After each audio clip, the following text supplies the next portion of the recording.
Okay. So, good afternoon, everyone. On behalf of Dr. Deva Patil Educational Complex, we welcome Mr. Arpit Rathore, who is right now working as a lead software engineer in Qualys Security Tech Services. He is the alumni of Deva Patil College of Engineering, particularly from 2011 pass out batch and from Computer Engineering branch. He started as a Java developer, Java backend developer, particularly into the service-based company, post which he shifted to big data development consulting.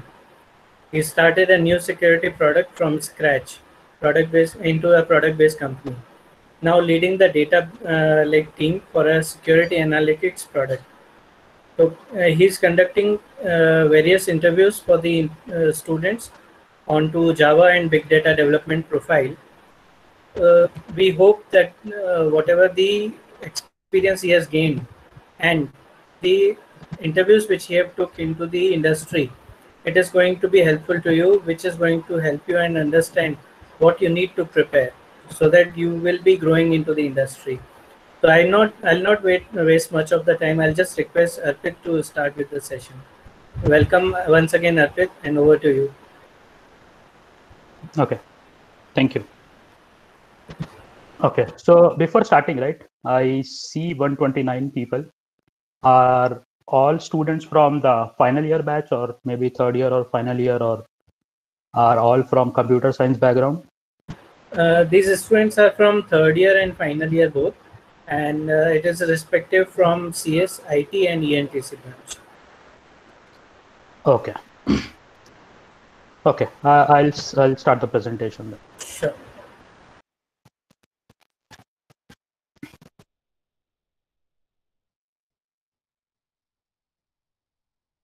So let me know when you can see my screen.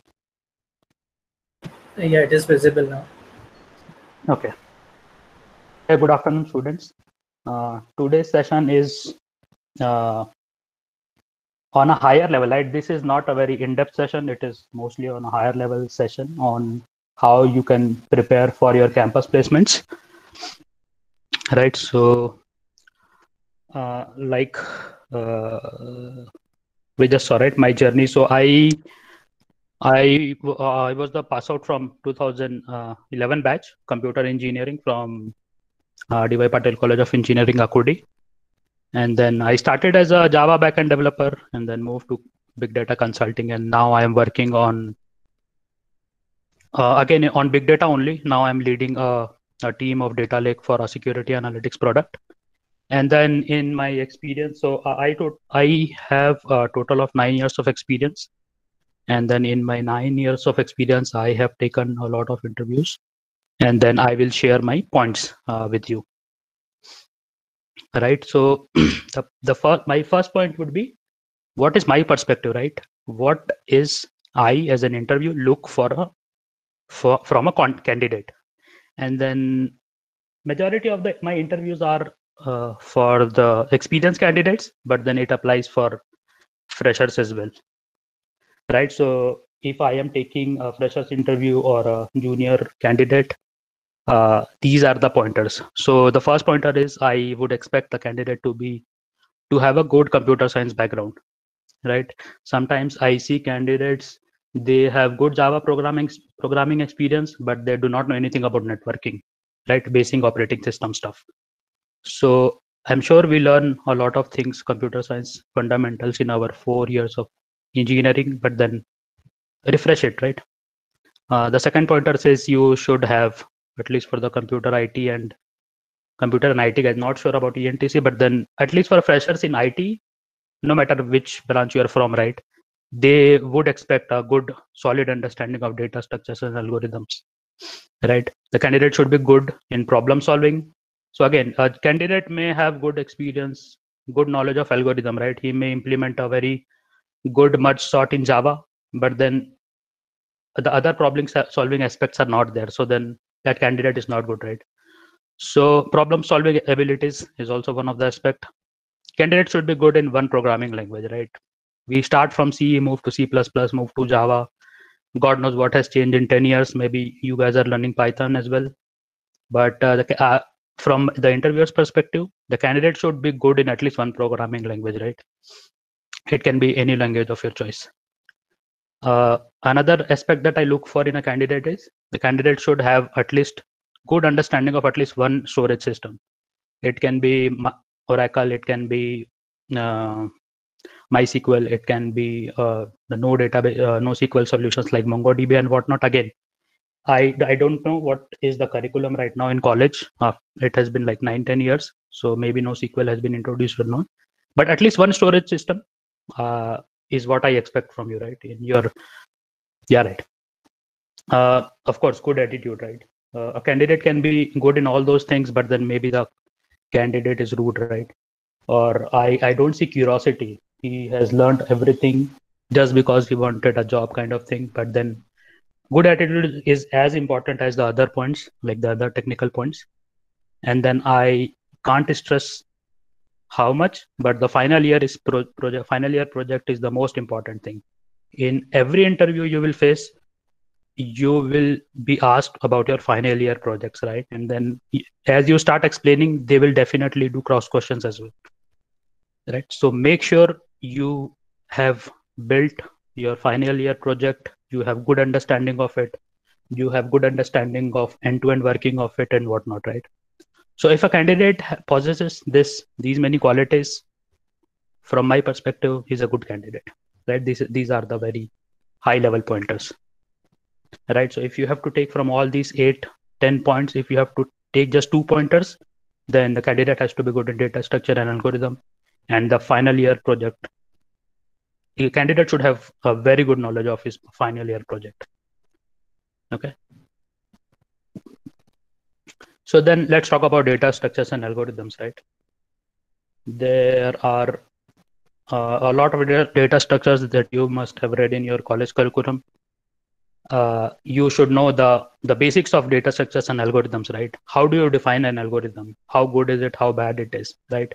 And then the technical terms to explain a goodness or not good of an algorithm is time and space complexities. So you should know, right? I will ask some of the examples, right? I will ask a candidate to tell me the difference between let's say quick sort and merge sort, right? And then I will ask them, okay, show why is one good over the other, right? So the candidate has to explain, okay, it takes more space, it takes more time, and what is the order of the difference, right? Just like space and time complexities, candidate has to know the pros and cons of each data structure, right? Again, what is that? Like I may ask, okay, what is the difference between a list and a set, for kind of example, right? The candidate should know, okay, what are the pros of list, what are the cons, and then the pros and cons of set as well, right? Not just that, the candidate should know how can he apply the data structure or algorithm to solve a problem, right? Eventually, the target of every software engineer is to solve the problem. And then if you choose a bad algorithm or a bad data structure, you may still solve the problem, but the intention is to use the best structure, right? And that's how an interviewer judges a candidate. That does the candidate know, okay, in this scenario, map should be used and not set, kind of thing, right? And then the out-of-box thinking, right? Some of the questions may need multiple data structure, for example, right? So you should know the out of the thinking thing, right? I may ask you to implement an LRU cache, for example, right? And then to implement that, you need to have understanding of multiple data structures, because to solve this specific problem, you need to use at least two data structures. Okay. Now comes the programming languages and frameworks, right? So my expectation as a fresher would be to have good understanding of one programming language, but then a supporting framework as well, right? You will never develop a web application with just core Java. You will 99.99% of the cases you may use at least one framework, right? So this is a list of, again, languages. Again, I'm not sure what is the curriculum right now, but if you're using Java, right, you should have some understanding, not in depth, but some understanding of Spring Boot or the Spring ecosystem, right? Other option is Drop Wizard. So if you want to go in front-end development or the UI development, you should know JavaScript, the programming language, and one of these 3 frameworks, right? AngularJS, React.js, Node.js. There are others as well, Ember.js and whatnot, Vue.js. The list is long, right? But you should know at least one framework and then one programming language. Again, if Python is introduced in the curriculum, then Python is I would say, a simpler language to learn for a fresher. And then you should know at least one framework, right? One web development framework, maybe Django or Flask or something. If you want to go in mobile development, again, right, in the last 10 years, the ecosystem surrounding a lot of things has evolved so much, and that's why you see a lot of options. 10 years back, there was only one option, right? Okay, you learn Java and then you learn Servlet and JSP, and then probably that was enough for a fresher. Here, now that the mobile development and data engineering and whatnot have come, that's why the options have also increased, right? So if you want to go to mobile development in Android, then you need to know Java or Kotlin, right? Similarly, if you want to go for iOS development, again, Objective-C and Swift. New and newer technologies evolve, right? And that brings up the cross-platform development in mobile. And then for that, you can learn React Native, Flutter, Xamarin. All these things are the cross-platform tools. This is my particular domain of expertise, the data engineering or the big data development part. And there aren't much jobs available for freshers as such to directly go into Hadoop and Spark. But then again, just for your knowledge, right? And I'm not saying that there are no jobs, but then this is the difficult domain to get into as a fresher. But still, in future, if you want to go, then if these are the things that you might want to learn: the Hadoop, Spark, and then the cloud computing. I will come back to in next slides. But these are the plethora of the technologies that are available right now. And I, as an interviewer, I don't expect you to know everything, right? But if you know JavaScript, then I would expect some basic knowledge of some framework that you might have used, right? There are non-developers career path as well. Not all of you might go in development or might not end in development, because some big companies, what they do is they hire at first, and then based on the requirement, they move people around. So some of you might end up in the QA role. I won't compare some is better than the other. Everything is job, everything is related to IT, everything needs some kind of technical skills. So if you wanted to end up in QA, then there are manual QAs and automation QAs. For automation QAs, again, right, you might need some programming experience in Java. If you're using Selenium, then maybe Java. There are other frameworks as well for automation, right? Maybe Robot or something. And then again, for that, you will need Python. Another area of expertise is DevOps. Again, as a fresher, you might not even know what this word is, but then whatever software a developer develops, right? The developer is not responsible. Sorry. Anyone has any question? No, but you can continue. I think some network. Okay. Fair enough. So another role that comes into picture is the DevOps role. It is a combination of some skills from development and some skills from operations. And this is also one of the kind of the maybe hot requirement thing. So if you want to go into DevOps, then you should know cloud computing knowledge and then the other deployment frameworks, maybe Docker or Kubernetes. Some of you again might end up in UX. UX is the user experience or maybe the design elements. And then another is the support engineer, where the system or the software is already there, it is running fine, but then companies need people to just monitor those things, right? Or maybe if something goes wrong, so they are the first point of contact.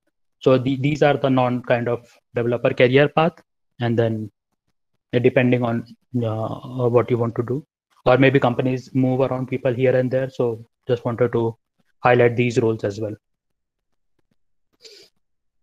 Right. So, okay, before moving forward, right, does anyone has any question? Or maybe let's have the Q&A thing at the end, because I see a lot of people, and then I'll take the questions at the end. Right. So I can't stress enough how how much important your final year project is. If the guys who are in final year already, they must be building it yourself, or the third year student, right? Make sure you focus enough on this. And then I think the mark distributions are also like that only. Out of the 1500 marks for final year, I think 200 marks are allotted for the final year project, right? So make sure you focus on this, right? Extremely important to you build the final year project yourself, right? I know some people, again, some people take help from some other. For some people, the final year project is just like a subject. But if you really want to go into a good role in software industry, it's extremely important that you develop your final year project yourself, right? What it gives you is you get the first-hand experience of working in a team, right? You might see a lot of jokes around the final year projects, right? That one guy builds it and then the other three guys do not do anything and whatnot. But it's important for you to learn how to work in a team, right? No software developer builds the entire thing in alone, right? Everything, the IT industry, everything is a team, right? It's a teamwork. So you get a first-hand experience of working in a team. It shows that you understand everything, right? If you have built up, let's say you tell me that I'm your interviewer, right? And then I ask you, okay, you explain your final year project. You say, okay, I developed an internet banking thing, or maybe a mobile app, something related to online banking, right? And then I will ask you, okay, tell me what are the queries, the SQL queries that you wrote, right? Then you will tell me, okay, this was my query. Select star from transaction where user ID is equal to XYZ, right? When you explain this, right, first thing what it does is it shows that, okay, you have worked on this. You have some understanding of SQL, right? Then at that point, I may tweak the query. Okay, I will say, okay, this is the query that I wrote, but let's say my requirement was a bit different, right? So how will you solve this problem? Right? But if you say, okay, I don't even know what query was fired in the backend, then I will just stop there only. And then my assumption will be, okay, this guy has probably not built his project himself, right? And then that's why it shows that if you're able to answer all their questions with respect to final year projects, that it shows that, okay, yeah, this guy has understanding of all the components, the backend, the front end, the middleware, and whatnot, right? It makes my life as an interviewer very easy if the guy has built his final year project, right? And then the final year project does not have to be very complex, right? I remember my first final year project was again the similar thing, online banking only. But then the teacher was not accepting this online banking. They said, okay, someone else has built it, so I will not accept it, right? So then I started looking into the encryption techniques. Like, okay, I will build the mobile banking, but then what if I include some encryption techniques in between, right? So I used an encryption technique called as steganography. So my final year project was online banking using steganography, right? And it wasn't very complex. It's just only the encryption and decryption part was complex. But other than that, the project was not that complex. And then I was able to build it myself. But I built my final year project myself. And then I remember my interview as a fresher. The interviewer grilled me a lot on my final year project, right? What was your table structure? What if I change this query? The same question that I asked was asked from me as well, right? How does admin onboard a new user? Let's say, right? What will be the query to onboard a new user? Or let's say, how do you delete a user from the entire system? Right? When you delete the user, then all his transactions should also be deleted, right? So how will you, even if the feature is not there in your final year project, my interviewer asked me, okay, how can you include this feature in your final year project? Right? And then for that, I got a lot of brownie points because I built my final year project myself. So that's why it is extremely important for freshers that you work in your final year project yourself, right? And then I'm not sure if teachers are in this call, but I have one request to the teachers as well, right? That do not reject the project idea just because someone from the previous batch has built it, right? The new students may have some other creative ideas to build it, and then when the students are building it, right, you can obviously judge, and then they can't fake. They can't just copy someone else's code and then show it to you, and then you can't judge for yourself that the student has built it, right? So again, a small request to the teachers: don't reject the project idea just because someone else has built it, right? The student may build this again with a different perspective, and then because the teachers keep rejecting the ideas, I have to come up with a very complex use case.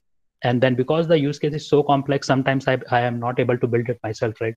And for that, I have to take external help, which was not needed if my maybe a simpler project idea was accepted. But again, this is my personal, right? There is something called as competitive programming as well, right? There are websites. I'm not sure if you guys have heard about it, but these are the website, right? HackerRank is one website, Lead Code, and then Geeks for Geeks. These sites have a lot of puzzles or programming questions for you, right? Check these sites out, and then they keep giving you points, right, as you keep solving your these problems, right? And then you can add these points or these ranks from this website in your resume. You can say, okay, I am a fresher, I like front-end development, and my HackerRank for JavaScript is, let's say, 120, for example, right? So check these sites out. These competitive programmings are especially good for product company interviews. People ask in product companies, people ask these kind of questions a lot, right? So yeah.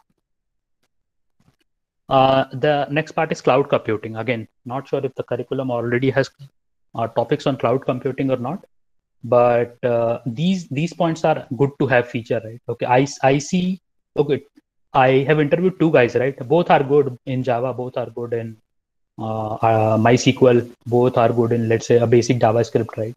But I have to choose one, right? So how do I choose between these two guys, right? That after that comes the good to have kind of abilities, right? So the cloud computing nowadays is cloud computing knowledge is almost a must, right? Even if you don't know and you interviewer doesn't ask, but as soon as you land up in the industry, right, as in a fresher role, cloud computing will touch. You will touch the cloud computing in one way or the another, right? So if you want to explore some extra things, you should know something about cloud, right? Amazon Cloud, Microsoft Cloud is called Azure, and then the GCP is called Google Cloud Platform, right? All these. I think your presentation is not visible. No? If you can just resume it. Oh, okay. Let me just share again.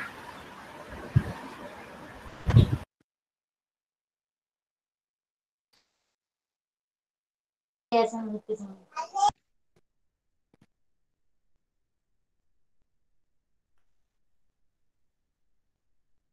Can you see the presentation now?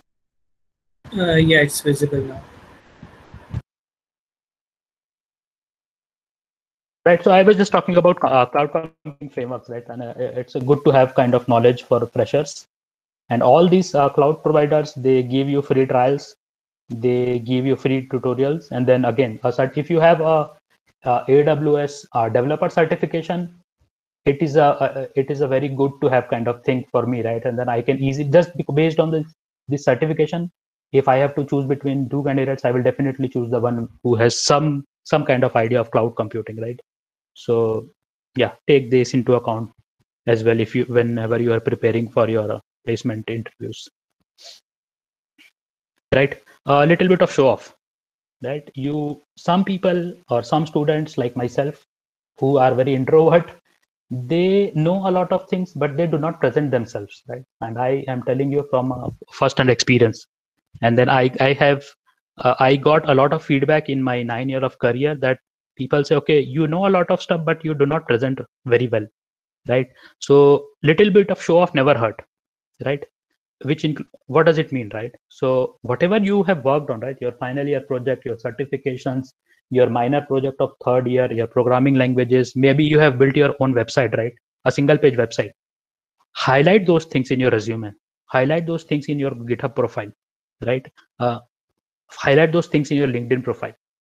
Just like I said, right? Let's say you have done a certification, right? Highlight those things in your certification, in your resumes, right? Okay, I have done a AWS developer certification, right? And then these things catches eyes of interviewer, and then the interviewer will, okay, if you say you have done developer certification, I may ask some questions around it, right? And then when I get to know, okay, this guy is good, then I know when I hire this guy in my team, I don't have to explain a lot of things to him about cloud computing. Otherwise, I might have to do to a other guy, right?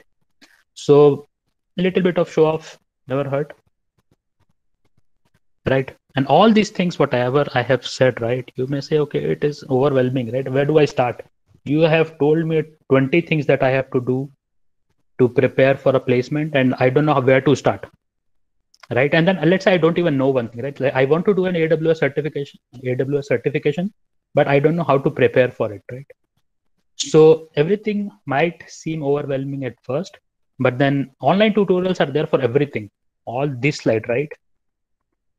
This complex slide, online tutorials are available for everything, right? Some are free, some are paid, up to you again, right? YouTube, Coursera, Udemy, Pluralsight, and Pact, whatnot.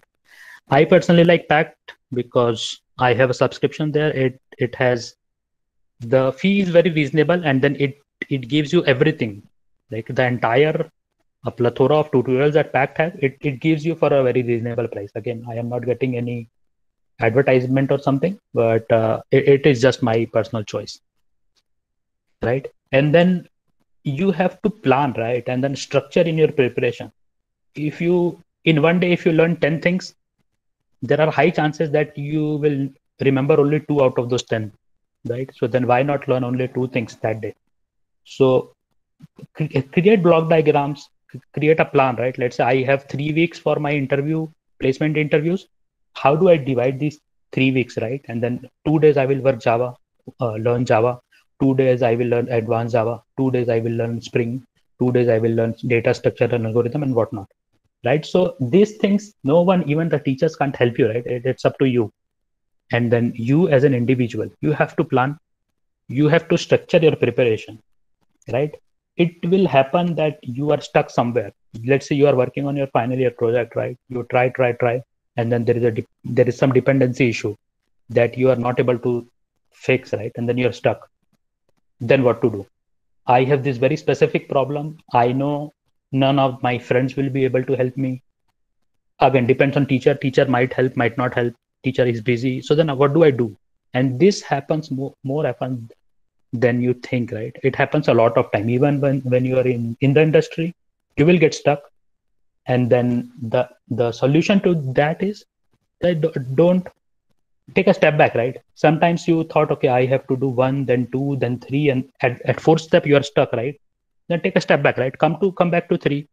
See if 4th was even the right choice to begin with, right? See if there is any other 3.1 kind of things, right?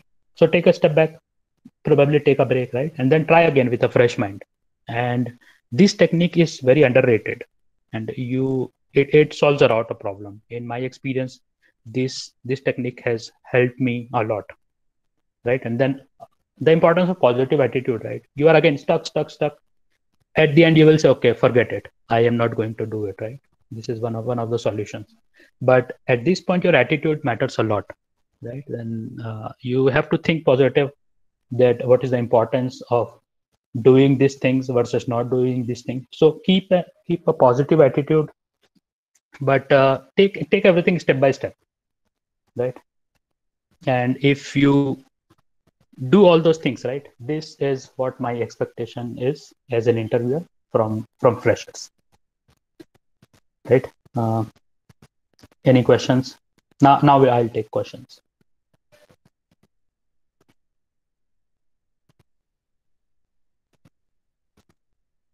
Okay, anything you did not understand? Anything? Friends, any questions, you can put it into the chat box, and Pit will be in a position to help you out with the answer.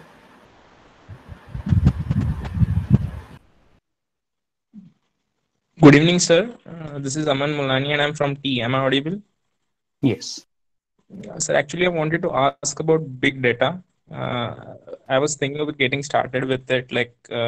It's a little interesting. So, what are your tips? Like, from where to get started exactly? So again, for freshers, you might not see a lot of jobs. The idea is to get into the backend development, right? And then slightly move to big data. right? So prerequisite, let me just share my entire screen. Just 1 second, right?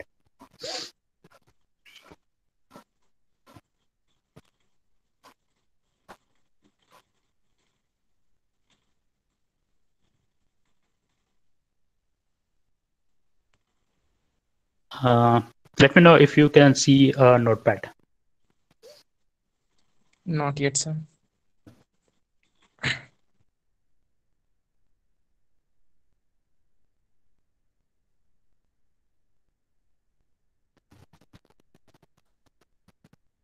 No?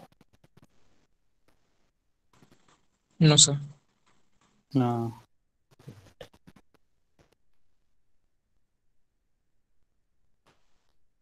Now? Yes, sir. Okay.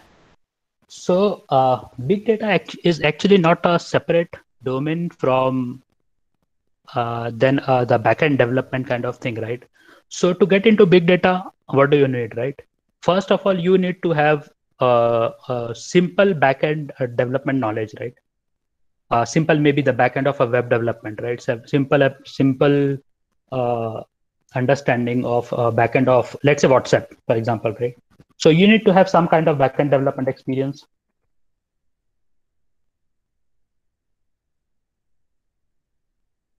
You need to have first-hand experience of at least one programming language again, right? Mostly all the big data technologies revolve around Java, but then some revolve around maybe Scala, and then some around Python. So you need to have a very, very in-depth knowledge of at least one programming language, right? Mostly Java, because if you search GitHub and then you search for Hadoop, let's say Hadoop, right? Entire Hadoop is written in Java, right? And then there are hacks here and there. You can use it with Python, you can use it with maybe Node.js, but mostly Java and the JVM languages, the Java and Scala are JVM languages. Right? So you need to have very good understanding of Java and Scala, let's say. Java or other JVM languages. You need to have very, very good understanding of operating system and networking. Big data means distributed systems, right? All the big data technologies are distributed technologies. And then you need to have a very good understanding of networking. Your solution will work fine in your local system. Once you move it to the big distributed system, right, it won't work. Right? This is the common problems every big data developer faces, right? So you need to have good understanding of OS and networking as well, right? And then now comes the big part. You need to have good understanding of Hadoop, right? Hadoop is a big data kind of de facto framework to go when you are working with big data. But then, yeah, Hadoop and then Hadoop ecosystem is what I will say, right? And then as soon as you search Google Hadoop ecosystem, you will get 10 technologies, right? And then you will again bang your head, right? Okay, what is MapReduce? What is HDFS? What is Spark? Right? What is Pig? What is Hive? What is Oozie? Right? A lot of things. And that's why I say it's not very easy for a fresher to directly get into big data. If he does, again, right? I won't say big data companies do not hire freshers, but it's difficult, right? And then the fifth thing is the cloud ecosystem. Majority of the big data projects, right, which were there in last 5 years, which were there in Hadoop, are kind of migrating into cloud now, right? So maybe good understanding of AWS or Azure or Google platform, right? And you see, right, why it getting into big data directly with lesser experience is difficult, because if you have this kind of knowledge, then probably you're already experienced, right? Does that answer your question? Yes, sir. Thank you. Good evening, Arpit. This is Jasmita here. Thank you for this wonderful, informative session to all the students. And on this platform, I would like to inform, everybody who is here.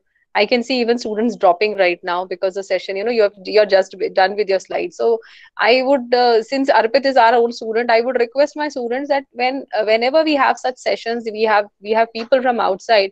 It's very, very professional for us to, exit from the session once the complete session is over. And this is what, Arpit, even I would want you to probably guide them and tell them that when you're in industry, you are assessed on your soft skills very, very minutely. So this is one of the soft skills. You have spoken about hard skills, and that's something which students have to imbibe by doing plenty of practice. Am I right, Arpit? Yes, yes. So yeah. In fact, Yes. So, I and should have included one slide for soft skills as well, right? Communication and soft skills are so important. I have seen yes, a lot of good technical peoples, right? But they do not grow as fast as they could have done just because of the soft skills or communication issues, right? So it is it's very extremely important for you to have good communication, right? People say, okay, I speak fast English. That's not the entire of having a good communication, right? You should be able to write good emails with soft language, right? Some people write rude emails, right? This is one of the, again, soft skills. So in industries, 99% of the time you might not like some things, right? And then you have to be professional about it. Just like this session, right? You might have thought, okay, this session is over, but then it's very important for you to attend this session or wait till this session gets over, right? And this will happen very, in industry, in your meetings as well, right? The very meeting is true. of 20 people. You may feel, okay, this meeting is not very important for me, but then you can't leave. This leaves a very bad impression of you.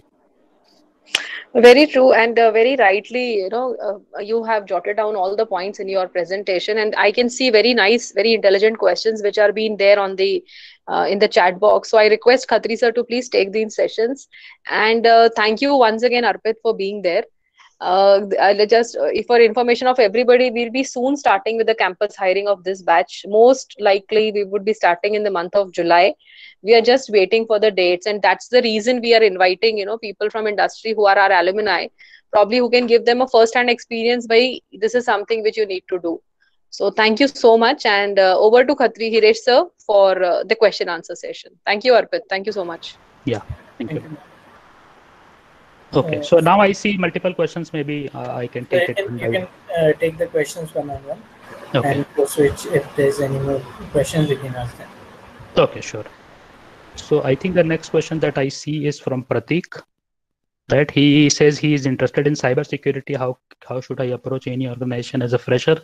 Again, unfortunately, a lot of my answers you will probably not like, but let me tell you from company's perspective, right? Why does a lot of companies do not, just like my company, right? My company, again, I have to tell you frankly, my company does not hire freshers, and then I don't know what their policy is, but from company's perspective, training or grooming a fresher, right? It adds to kind of whoever has to train freshers has to invest his own time, right? And you will see a lot of companies does not hire directly fresher just because of this reason, that okay, I have 10 employees are working on their own stuff. If I hire 10 freshers, right, I may have to invest 2 to 3 resource from my team to groom the freshers, right?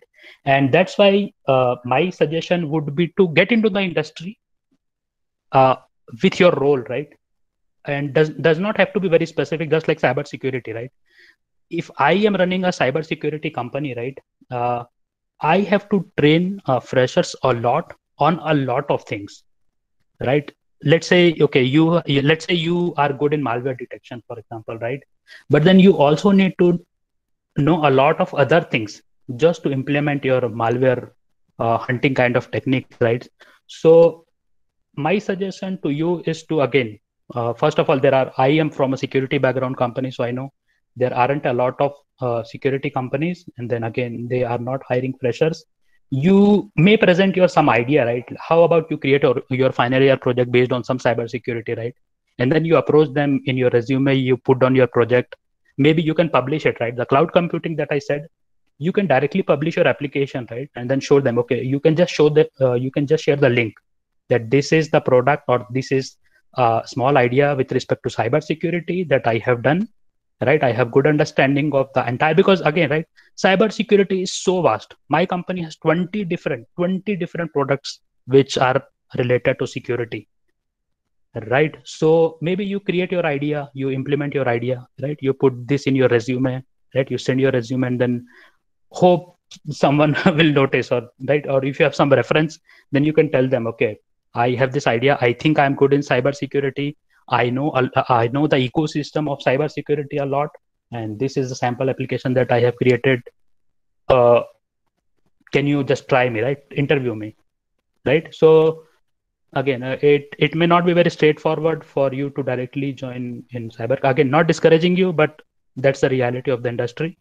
And try your best and see for this. Okay, does that answer your question, Pratik?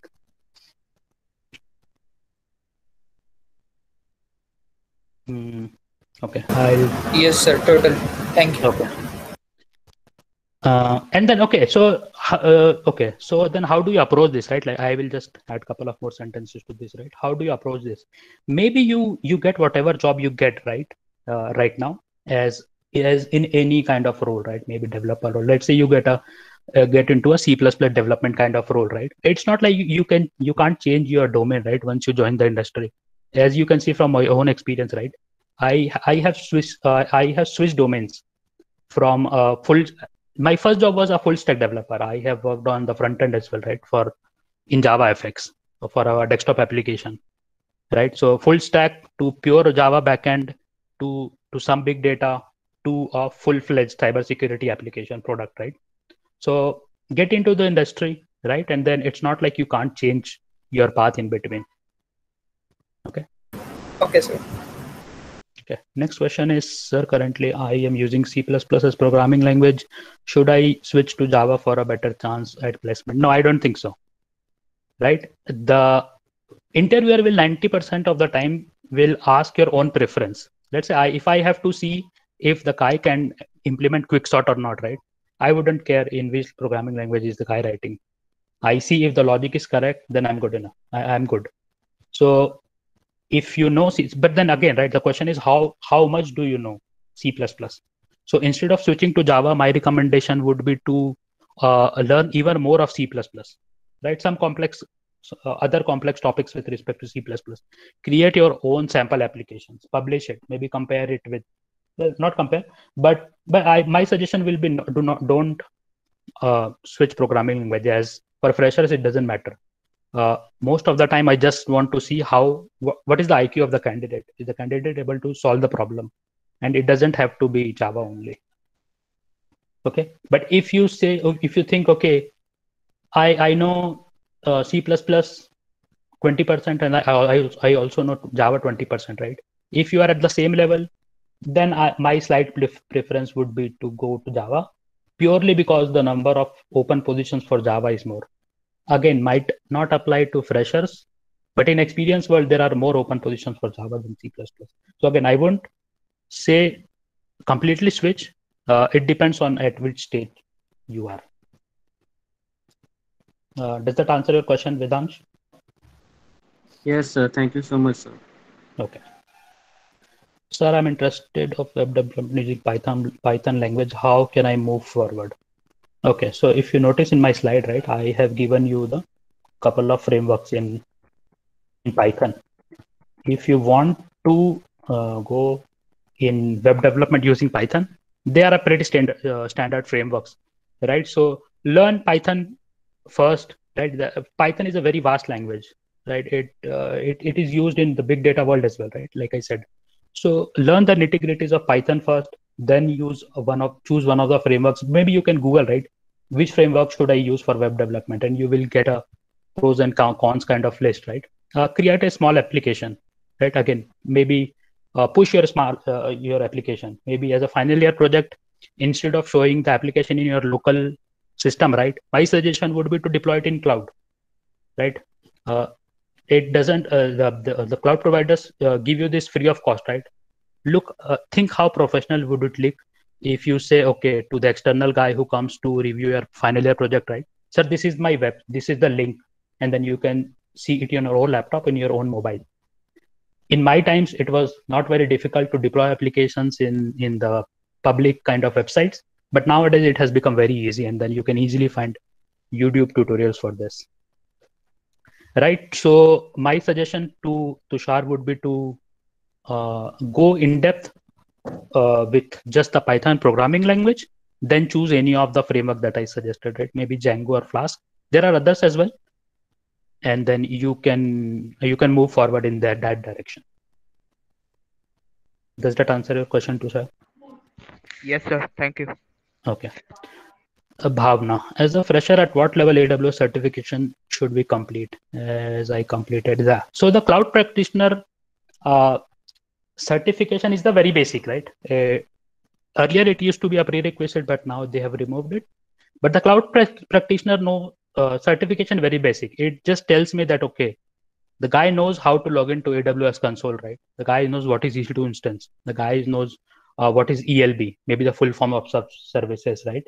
But then the next certifications will depend on in which direction do you want to go, right? They have clearly mentioned in their certification page that there are 1, 2, or 3 certifications for developer role, 1, 2, or 3 certification for DevOps role, 1, 2, 3 for maybe big data, right? Some certification for machine learning, some certifications for network security.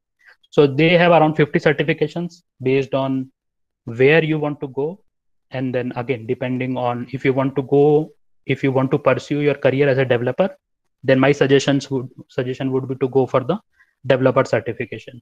If you do that certification, if you want to go ahead in the design part or the architect part, then they have a certification for that as well. And again, I'm not just advertising for AWS. The similar certifications are available for Microsoft Azure as well, and then Google Cloud Platform as well. Does that answer your question, Bhavna? Yes, sir. Thank Okay. you. Arpit, just for your information, I think many of our students currently in this batch are actually a part of AWS certification program, wherein Vince's IT Solutions is helping our students to take up these certifications. There are also students who are doing internships with Virtusa, wherein Virtusa have given them assignments, and they are completing their, I would say, virtual internships currently. And at the same time, there are students who have been offered by TCS internships. तो भाई ये बच्चे अभी final year में just enter हुए हैं, but then their exposure, their practical exposure to industry we have ensured that they get all these small opportunities, and they're doing really wonderful job. I would here at this point of time, I'll just request my students and appeal to them that do not lose that spark कि भाई अभी ये हो रहा है, ये हो जाएगा. You have to complete it till the end of the tail. जैसे कहते हैं ना, elephant's tail भी छोड़ना नहीं है. End तक अगर आप ये completely, sincerely, honestly करते हैं, I'm sure, Arpit, I hope I am right. They will have plenty of demands in industry. Am I right? Right. Yeah, absolutely. Thank you. Okay. Next question is from Mohini, right? She wants to know, I am interested in machine learning with Python. So how should I approach it? Again, right? Machine learning, for knowing machine learning, right? To implement a machine learning in a full-fledged application, you have to know the application first, right? And then machine learning is not an independent thing wherein, okay, I know linear regression. I know the formula of linear regression in Python. Will I get a job in this? No. You have to know where you can implement this, right? I'll give you an example, right? Let's say in Amazon, right? When you are doing shopping, you get recommendation, right? This is one of kind of the machine learning algorithm that Amazon uses for recommendation. The guy who built or integrated this recommendation algorithm with Amazon, right, knows the entire Amazon backend as well. That's why he integrated it, right? So my suggestion would be to learn maybe the application or the backend development kind of thing first, right? And then learn machine learning, and then you integrate it with your application. But if you think just by knowing some algorithms in Python, you will get a job, the answer is unfortunately no, right? So if you think, okay, I know backend development in Python, and now I want to continue in machine learning, then if that's the scenario, then my suggestion will be very simple, right? In Python, they have frameworks, right? Like let's say NumPy or Pandas. So my suggestion will be you learn these 2 frameworks. After, if you are confident, then you move to distributed things like Spark with Python, right? And then this is a way to move forward, right? Does that answer your question, Mohini?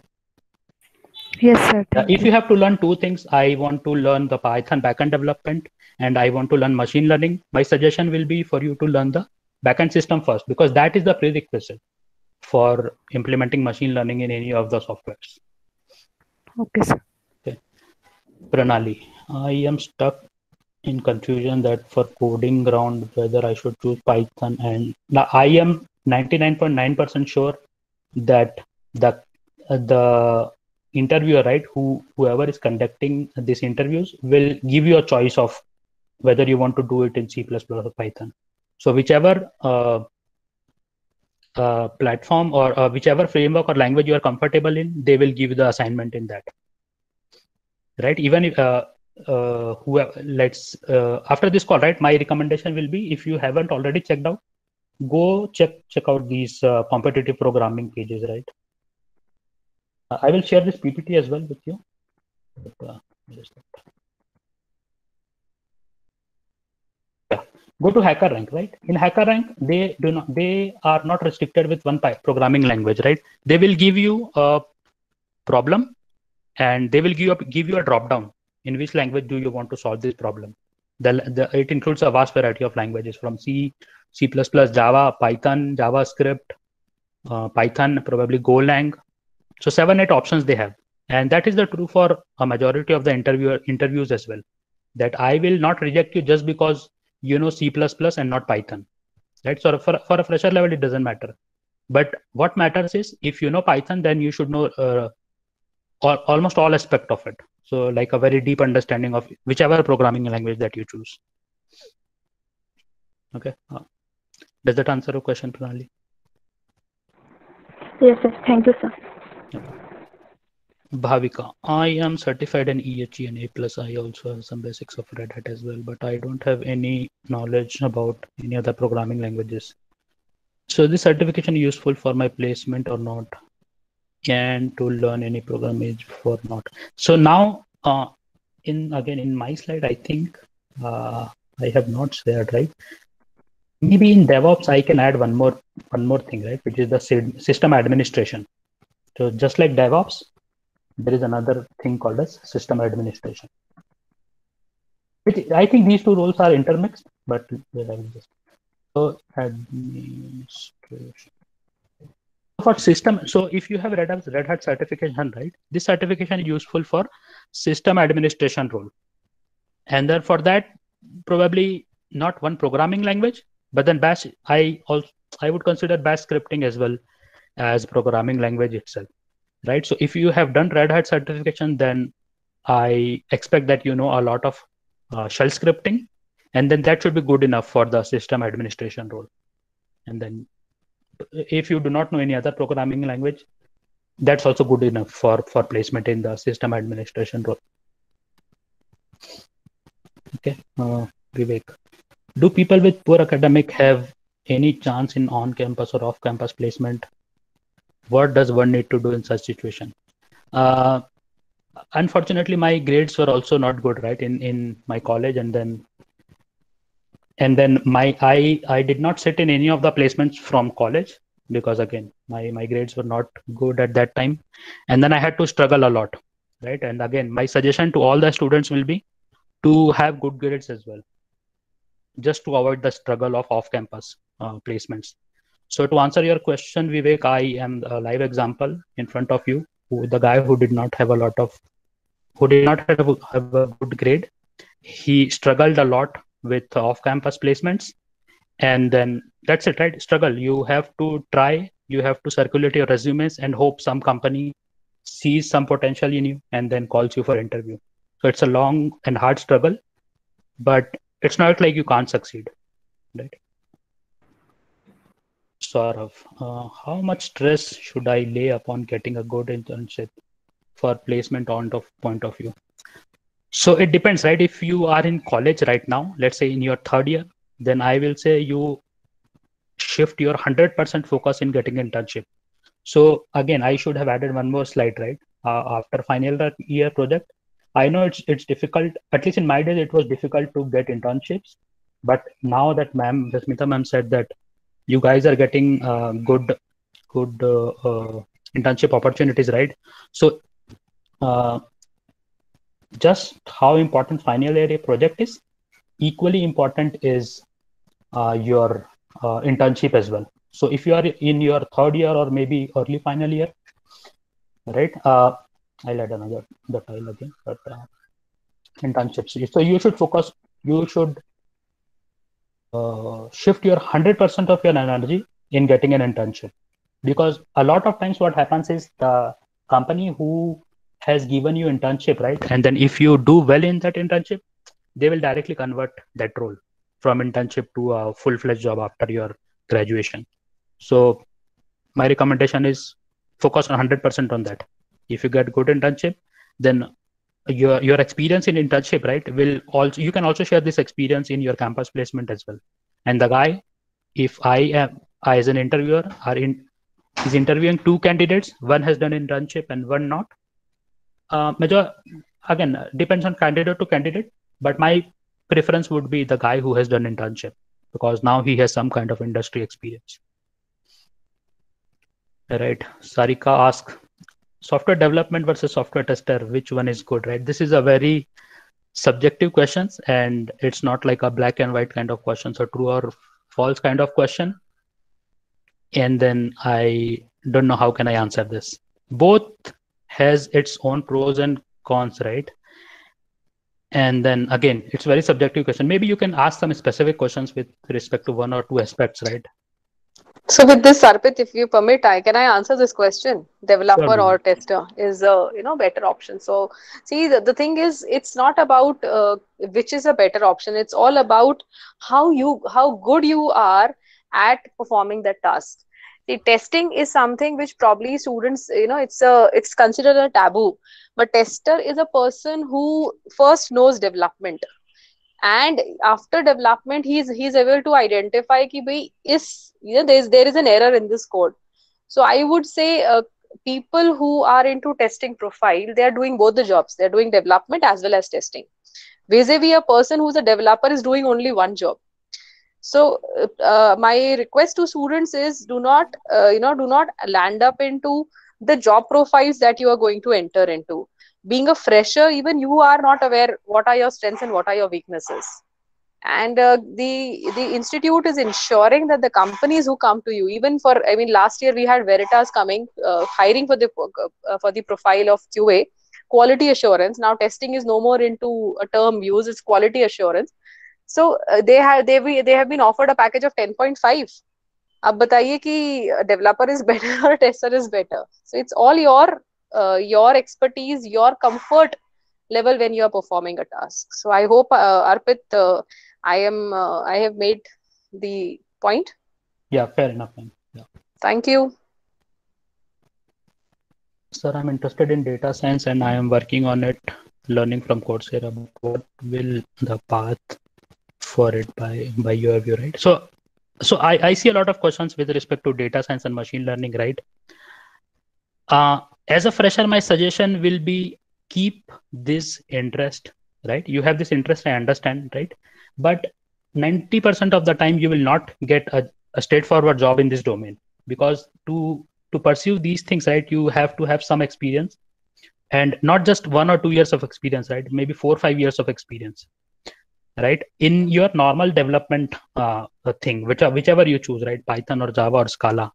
And then you can make a transition from development role to data science or machine learning role, right? And I am not saying stop learning these things, keep learning these things, but the path will depend on how you pursue, how you enter the industry, right? If you enter as a front-end developer, let's say you join a service-based company who hired 100 candidates, right?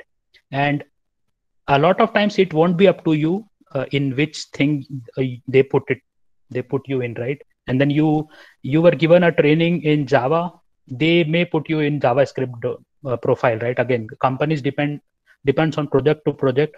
So let's say after 3-4 years of experience, right, you say, okay, I know how system works, how software works, how backend works, how front end works, and now I want to transition into this data science domain or big data domain, right? Then maybe at that point, let's say you are at that point, right? So then after that, what would be my suggestion, right? Data science is a very vast field, right? One course from Coursera, forget one course, right? If you search just machine learning or in data science in Coursera, you will at least get 20 courses, right? So my suggestion would be, okay, then you finish your 20 courses, right? There is no one course in Coursera for data science, right? So my suggestion would be to take step by step, focus on your placement first. Given the demand in the industry for these things, they are not looking for freshers for these domains, because if I hire you for data science in my company, right, as a fresher, I have to teach you everything about the other aspects of software development. So yeah, my suggestion would be to get into industry for some role or the other, keep learning these things. Whenever you see opportunity to transition, right, at that point, based on, again, how much you have learned, what is your which programming language are you using, right? Your company, let's say for my example, right, when I joined my current company, even though I had big data experience, there were no kind of projects in big data at that point. So right, in my slides, I think I have written that I worked on a project right from starting. So at that point I was working on the microservice architecture, right? I was writing multiple services in Java, because obviously I had previous experience as well.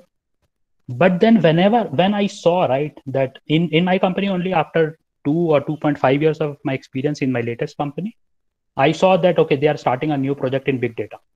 At that point, I talked to the guy, right? I talked to multiple people in my management. And then I said, okay, I have prior experience in my previous company, plus I have interest, plus you can take my interviews or something, right? I did some certification in between as well. And then I showed to them that I have done certification as well.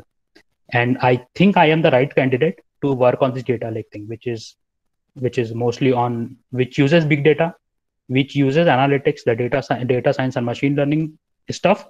But it also needs this as well, right? My knowledge of this as well. If I did not have this knowledge of building a product from scratch or some backend experience, they would not have given me this opportunity to work on the big data platform or security or analytics, right? So my current tech stack is, it uses Hadoop, it uses Scala as programming language, it uses Logstash and Elasticsearch, and then it uses again machine learning algorithm in Spark only. But then to implement these things in a product, I have to have this experience, right? So my suggestion would be to keep this thing as hobby, keep learning side by side, but then yeah, focus on getting into the industry first is what I would recommend, right? Aman asked, Flutter is new to industry, the stable version, and I have been participating and following it since stable release, but as a Flutter is relatively new. Is there a demand for Flutter apart from freelancing? So again, it's a good question, right? By the way, are you attending the Flutter Dev Day, which is happening since yesterday? Yes, sir, I've attended it. In fact, they had a session of Flutter India today as well. Right.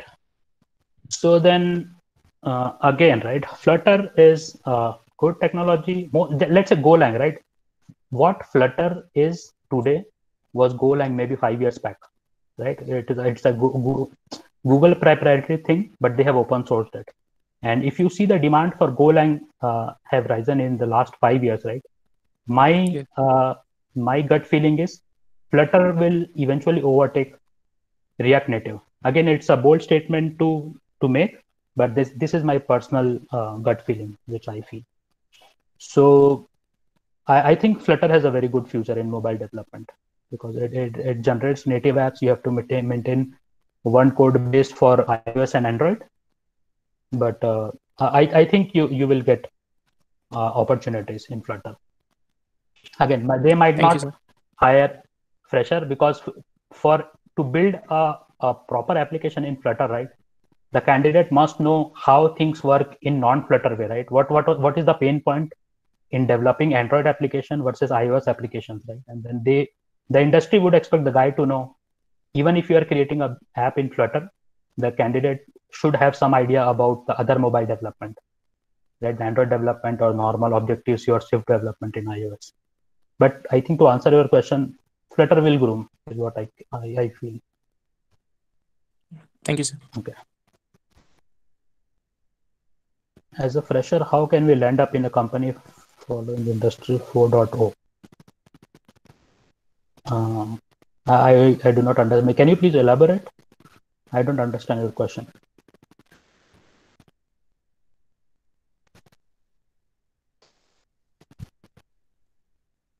Sparsh, can you hear me? Like in IoT domain, sir, or some other domains.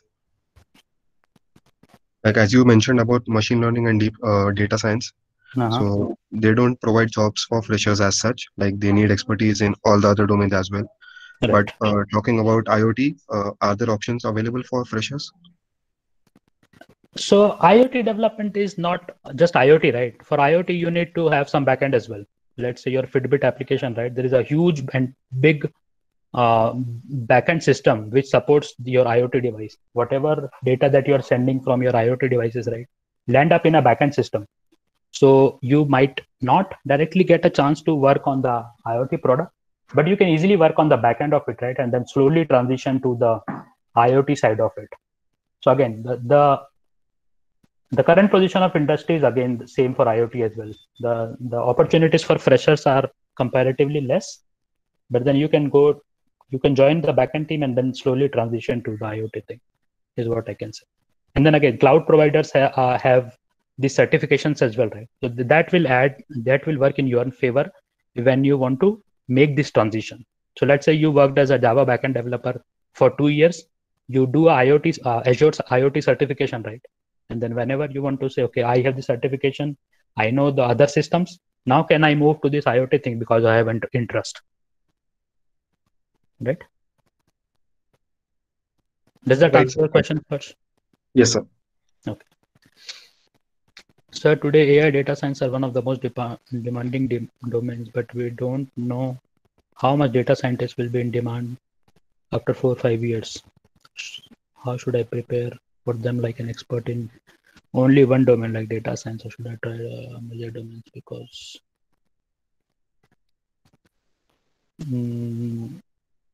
okay. So to answer your question, right, machine, it will be in demand even after 4 or 5 years, is what I can say. More and more technology companies are just starting, right? Let's say my own company, right? It is 20 years old, but they are just starting the maybe new product. In my case, new product in big data and machine learning, and what the product is doing is actually integrating the other 20 products, right? So from my specific example, it will I think it will be in demand, but the point is you probably will not start from today, right? It's not like you will get a job in data science today and then you will have to spend 4 or 5 years in other things just to get into these fields. And then my personal gut feeling is these fields will still be in demand, right? Does that answer your question, Mayuresh? Thank you, sir. Okay, I think I have answered most of the questions. Any other questions?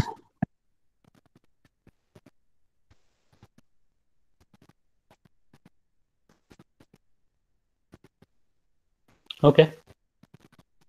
I think then that's it from my side. Thank you for your patience. Yes. Thank you so much, Arpit. Thank you. And I must also thank my students for their patient listening and asking such intelligent and good questions. I wish them all the best since we are all working virtually, it's very difficult. So I wish them all the best for all the learnings and all the trainings that we have planned for them. And thank you, Arpit, for being here with us. And thank you for giving our students an insight what industry looks for, in for when it comes to freshers hiring. Thank you, Arpit. Okay. Thank you, ma'am. Can I request all the students to please switch on their videos? We'll have a virtual selfie along with the students and the speaker. Arpit, if you can also please stop sharing your slide and you can switch on your camera. Actually, I'm using my office laptop and then there is some issue with webcam, but no issues, Khatri sir. Take it with students only. Yeah. So Arpit, if I request if you can just I'll stop presenting. Yeah.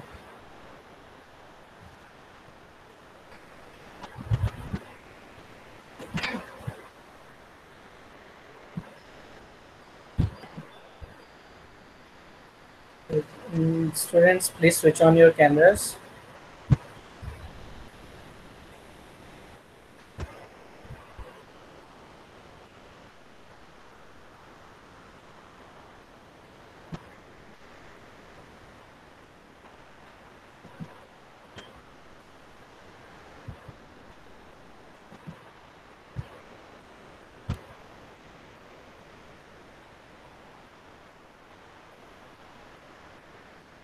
Okay, thank you. Thank you so much, Arpit, and thank you so much, students. Thank you so much, Jasmita ma'am, for the guidance.